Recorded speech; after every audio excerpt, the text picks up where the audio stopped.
Sound take 7 action. Haryana ने हमें सिखाया है काम करो, लेकिन कांग्रेस का फॉर्मूला है न काम करो और न दूसरों को काम करने दो।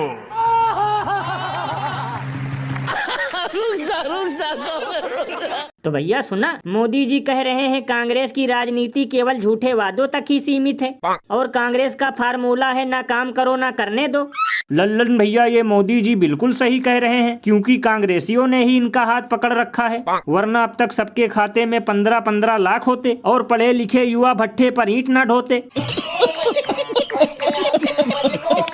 मतलब भैया आजकल देशवासियों को एक्स्ट्रा टू एबी उल्लू बनाया जा रहा है।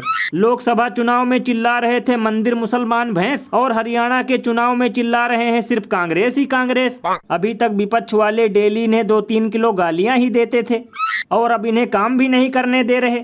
लल्लन भैया, मुझे तो डर है 2-3 दिन बाद मोदी जी किसी रैली में ये ना कहने लगे कि भाइयों बहनों, हम लगातार समोसे को चौकोर और जलेबी को सीधा बनाने का प्रयास कर रहे हैं, लेकिन ये कांग्रेसी नहीं चाहते कि समोसा चौकोर और जलेबी सीधी बने। गजब बेइज्जती है। ये बिल्कुल सही कहा आपने, क्योंकि बताओ 10 सालों से इनकी डबल इंजन की सरकार है। महंगाई बेरोजगारी से लोगों का बुरा हाल है, विकास के नाम पर सड़कों में गड्ढा है, सुरक्षा के नाम पर दलाल कानून व्यवस्था है, नारियों पर हो रहा अत्याचार है और किसानों का भी हो रहा बंटाधार है। लेकिन फिर भी झूठे वादे और गलत इरादे केवल विपक्षी और कांग्रेसियों के हैं। लल्लन भैया, इसीलिए तो इस पर महान कवि बाबा लपेटू दास ने कहा है कि जैसे अचारों में फेमस है आम का अचार, वैसे ही उल्लू बनाने में फेमस है बीजेपी सरकार।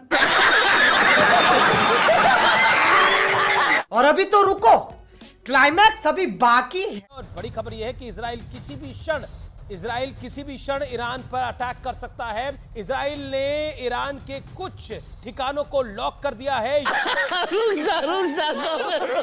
तो भैया सुना, इतना तो ईरान और इजराइल के युद्ध में भी घमासान नहीं मचा होगा जितना कि आजकल इजराइल और ईरान की खबर को लेकर हमारे देश की मीडिया में मचा है। तो लल्लन भैया, इसमें हैरानी की क्या बात है, क्योंकि बेगानी शादी में अब्दुल्ला दीवाना और न्यूज के नाम पर गांजा दिखाना, यही तो हमारे देश की मीडिया का काम है। क्योंकि कोई खबर दिखा रहा है 2 घंटे में इजराइल खत्म, तो कोई खबर दिखा रहा है इजरायली सेना ने घेरा पूरा ईरान, दुनिया से एक देश खत्म। और कहीं कहीं तो बीच में वार रुकवाने वाले विश्वगुरु को भी घुसेड़े दे रहे हैं। यानी कि भैया इतना तो ईरान और इजराइल की मीडिया भी नहीं ले पा रही होगी जायजा, जितना कि न्यूज के नाम पर फैल चुका है इंडिया में रायता। ये बिल्कुल सही कहा आपने। बताओ 1.5 सालों से मणिपुर जल रहा है, अभी कल भी 3 लोगों की जान चली गई, लेकिन ये लोग इस पर 3 मिनट भी चर्चा नहीं करेंगे और इजराइल ईरान की ऐसी खबरें दिखा रहे हैं जैसे कि दोनों देश के लोग कोई कदम उठाने से पहले इन लोगों को ही बता रहे हैं। लल्लन भैया, इसीलिए तो लोग घनघोर बेइज्जती करते हुए ये कहते हैं कि जब तक खत्म नहीं हो जाता इजराइल और ईरान का वार, तब तक इन लोगों को वहीं शिफ्ट हो जाना चाहिए, छोड़कर अपना परिवार।